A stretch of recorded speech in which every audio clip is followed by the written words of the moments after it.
पंचदेव प्रार्थना एक शक्तिशाली मंत्र है। प्रातःकाल सच्चे मन से इसे सुनने से जीवन के सभी दुख तुरंत दूर होने लगते हैं। पंचदेव प्रार्थना को प्रतिदिन सुनने से जीवन के असंभव कार्य भी संभव हो जाते हैं। तो आइए सुनते हैं यह पंचदेव प्रार्थना। गजाननं भूतगणादिसेवितं कपित्थजम्बूफलचारुभक्षणम् उमासुतं शोकविनाशकारकम् नमामि विघ्नेश्वर पादपङ्कजम्। कर्पूरगौरं करुणावतारं संसारसारं भुजगेन्द्रहारं सदा वसन्तं हृदयारविन्दे भवं भवानी सहितं नमामि। शान्ताकारं भुजगशयनं पद्मनाभं सुरेशं विश्वाधारं गगनसदृशं मेघवर्णं शुभांगं लक्ष्मीकान्तं कमलनयनं योगिभिर्ध्यानगम्यं वन्दे विष्णु भवभयहरं सर्वलोकैकनाथम्।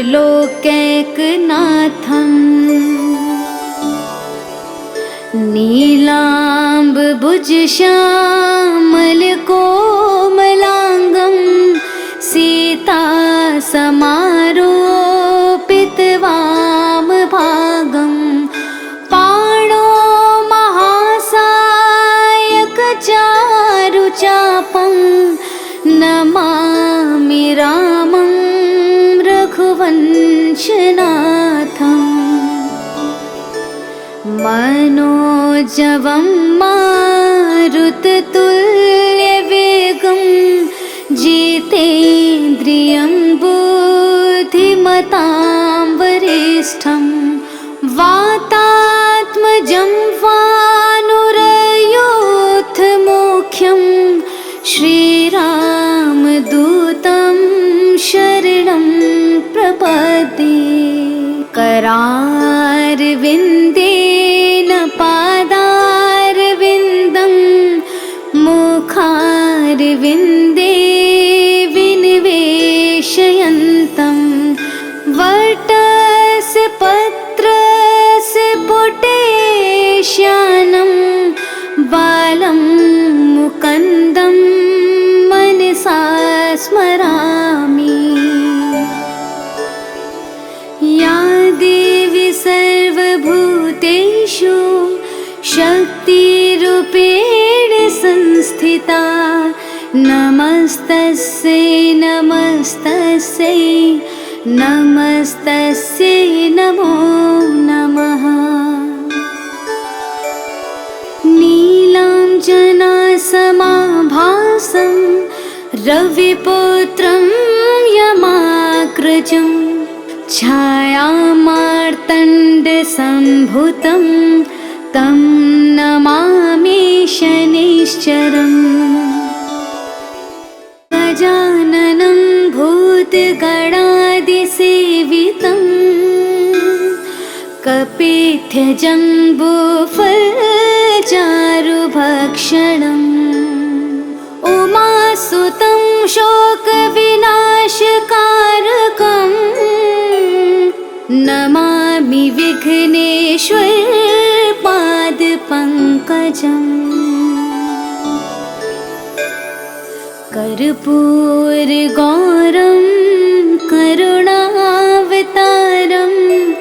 संसारसारं भुजगेन्द्रहारं सदा वसन्तं हृदयारविन्दे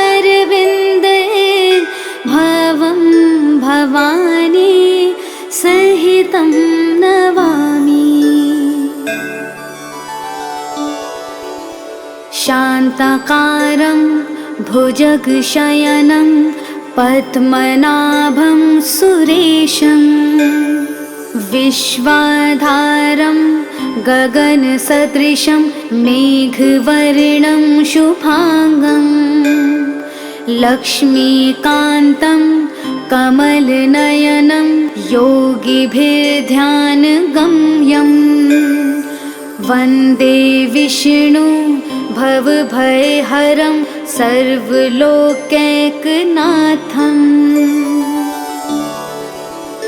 नीलाम्बुजश्यामलकोमलाङ्गं सीतासमारोपितवामभागं पाणो महासायकचारुचापं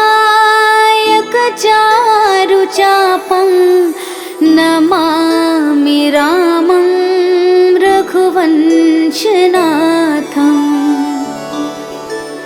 मनोजवं मारुततुल्यवेगं जितेन्द्रियं बुद्धिमतां वरिष्ठं वातात्मजं वानुरयूथमुख्यं श्रीरामदूतं शरणं प्रपद्ये करारविन्देन पादारविन्दं मुखारविन्दे विनिवेशयन्तं वटस्य पत्रस्य पुटेश्यानं बालं मुकुन्दं मनसा स्मरामि। या देवी सर्वभूतेषु शक्तिरूपेण संस्थिता नमस्तस्यै नमस्तस्यै नमस्तस्यै नमो नमः।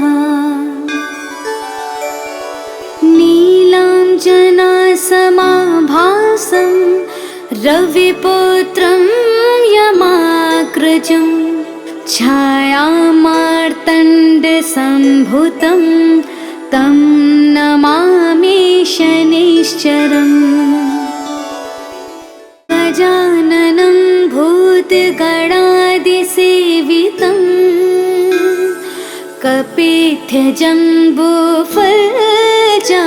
कपित्थजम्बूफलचारुभक्षणम् उमासुतं शोकविनाशकारकं नमामि विघ्नेश्वरपादपङ्कजम्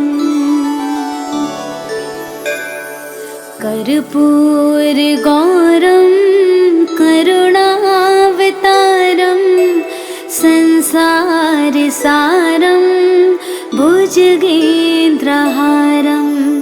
सदा वसन्तं हृदयारविन्दे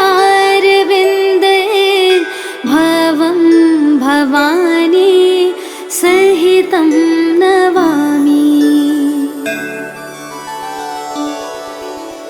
शान्ताकारं भुजगशयनं पद्मनाभं सुरेशं विश्वाधारं गगनसदृशं मेघवर्णं शुभांगं लक्ष्मीकान्तं कमलनयनं योगिभिर्ध्यानगम्यं वन्दे विष्णु भवभयहरं सर्वलोकैकनाथम्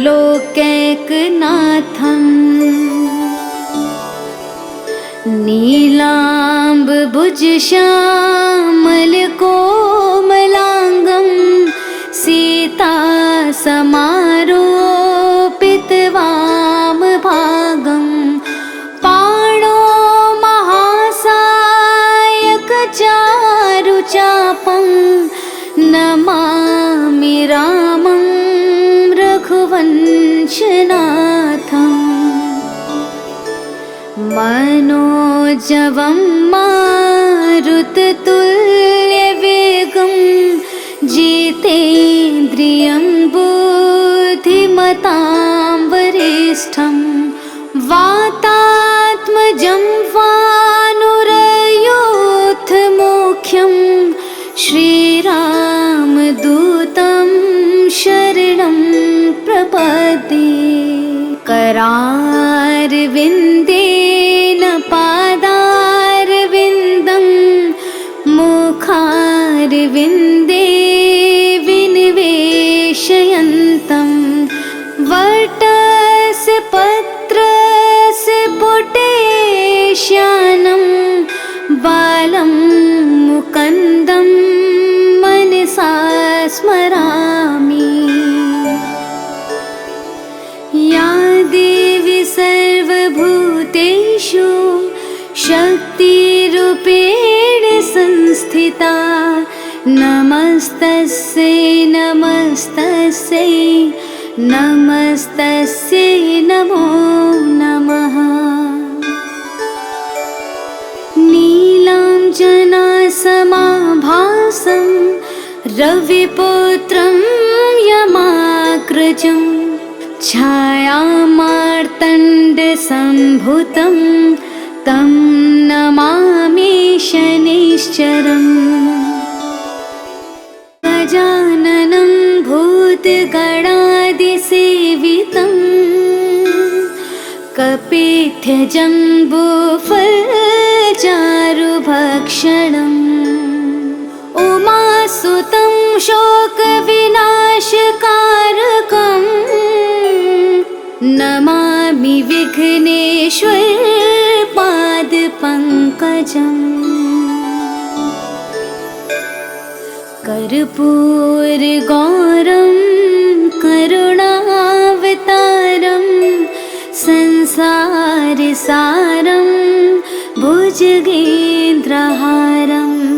सदा वसन्तं हृदयारविन्दे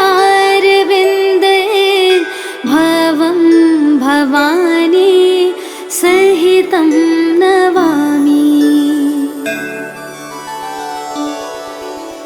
शान्ताकारं भुजगशयनं पद्मनाभं सुरेशं विश्वाधारं गगनसदृशं मेघवर्णं शुभांगं लक्ष्मीकान्तं कमलनयनं योगिभिर्ध्यानगम्यं वन्दे विष्णु भवभयहरं सर्वलोकैकनाथम्।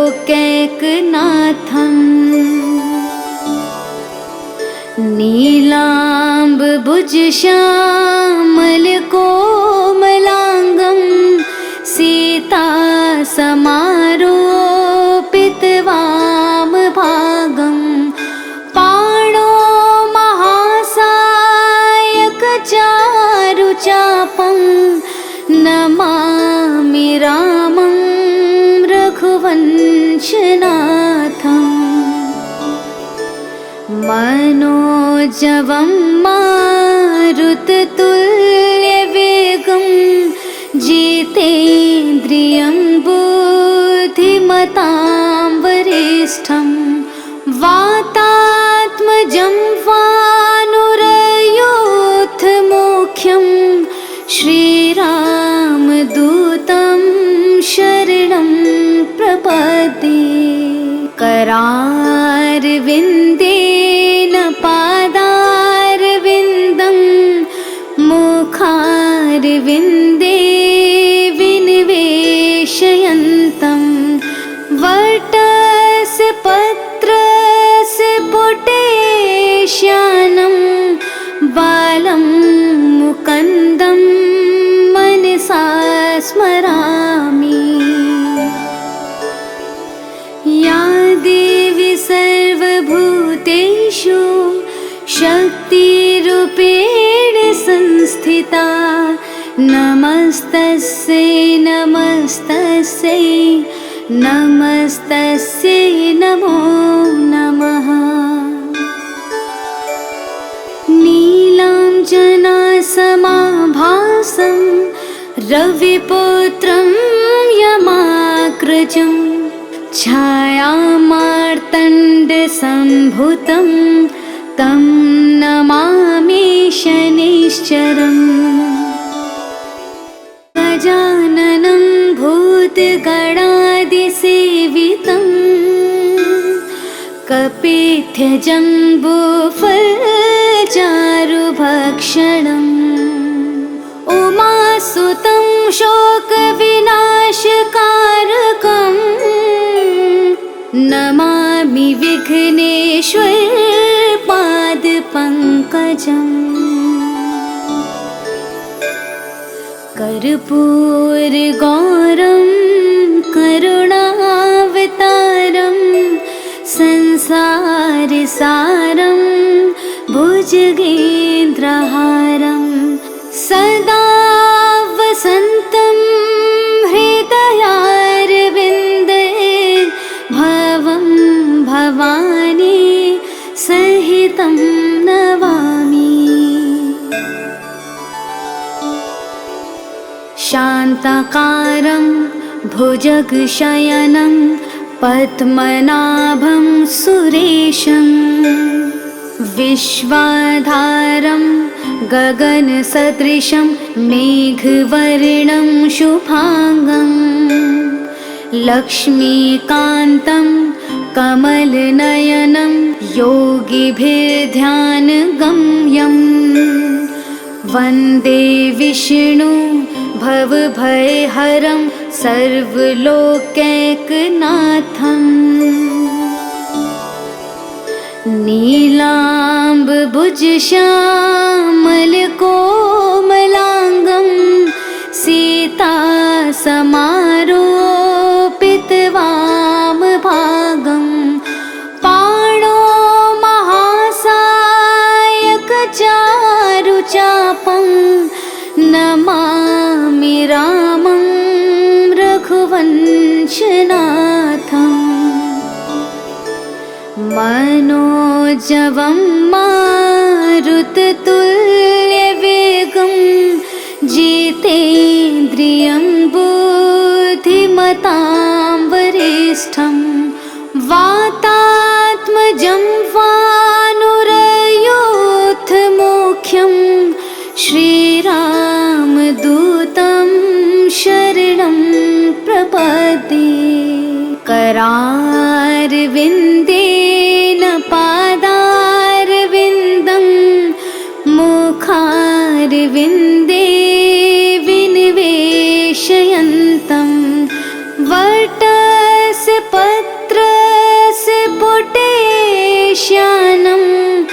बालं मुकुन्दं मनसा स्मरामि।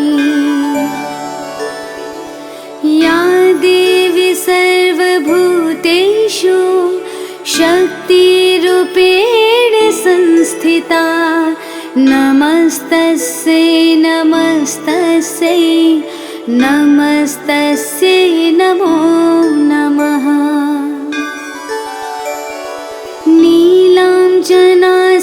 नीलाञ्जनासमाभासं रविपुत्रं यमाग्रजं छायामार्तण्डसम्भुतं तं नमामि शनिश्चरम् गजाननं भूतगणादिसेवितं कपित्थजम्बूफलचारुभक्षणम् उमासुतं शोकविनाशकारकम् नमामि विघ्नेश्वर पादपङ्कजम् कर्पूरगौरं करुणावतारं संसारसारं भुजगेन्द्रहारं सदा वसन्तं हृदयारविन्दे भवं भवानी सहितं नमामि। शान्ताकारं भुजगशयनं पद्मनाभं सुरेशं विश्वाधारं गगनसदृशं मेघवर्णं शुभांगं लक्ष्मीकान्तं कमलनयनं योगिभिर्ध्यानगम्यं वन्दे विष्णु भवभयहरं सर्वलोकैकनाथम् नीलाम्बुजश्यामलकोमलाङ्गं सीतासमारोपितवामभागं पाणो महासायकचारुचापं नमामि रामं रघुवंशनाथम् मनोजवं मारुततुल्यवेगं जितेन्द्रियं बुद्धिमतां वरिष्ठं वातात्मजं वानुरयूथमुख्यं श्रीरामदूतं शरणं प्रपद्ये करारविन्देन पादारविन्दं मुखारविन्दे विनिवेशयन्तं वटस्य पत्रस्य पुटेश्यानं बालं मुकुन्दं मनसा स्मरामि। या देवी सर्वभूतेषु शक्तिरूपेण संस्थिता नमस्तस्यै नमस्तस्यै नमस्तस्यै नमो नमः।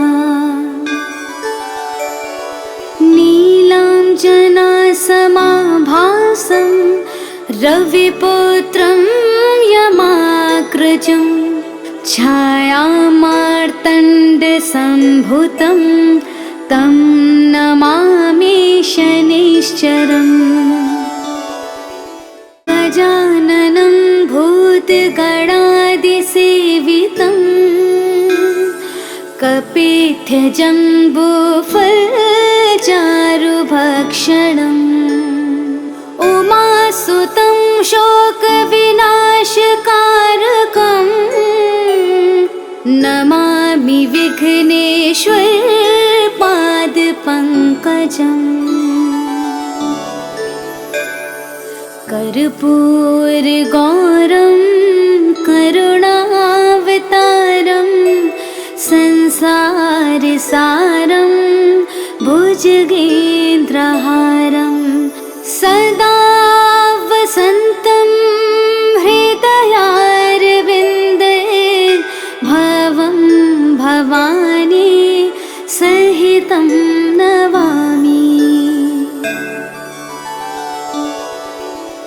शान्ताकारं भुजगशयनं पद्मनाभं सुरेशं विश्वाधारं गगनसदृशं मेघवर्णं शुभांगं लक्ष्मीकान्तं कमलनयनं योगिभिर्ध्यानगम्यं वन्दे विष्णु भवभयहरं सर्वलोकैकनाथम्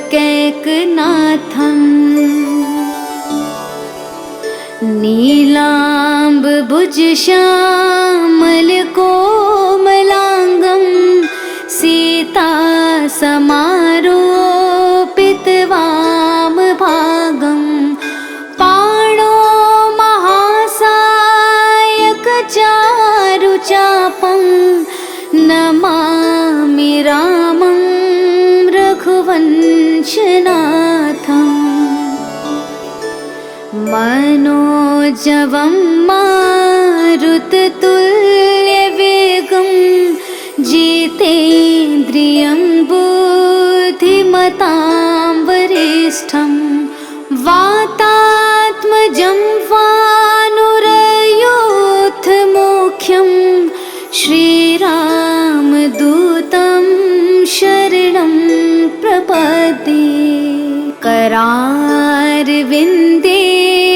पादारविन्दं मुखारविन्दे विनिवेशयन्तं वटस्य पत्रस्य पुटेश्यानं बालं मुकुन्दं मनसा स्मरामि।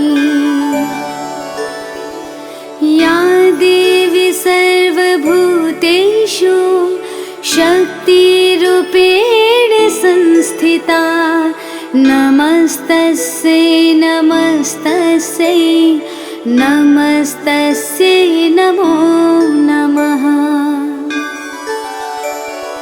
नीलाञ्जनासमाभासं रविपुत्रं यमाग्रजं छायामार्तण्डसम्भूतं तं नमामि शनैश्चरम्। गजाननं भूतगणादिसेवितं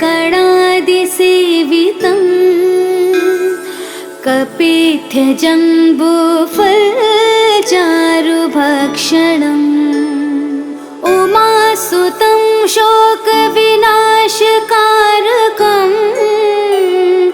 नमामि विघ्नेश्वरपादपङ्कजम्। कर्पूरगौरं करुणावतारं संसारसारं भुजगेन्द्रहारं सदा वसन्तं हृदयारविन्दे भवं भवानी सहितं नमामि।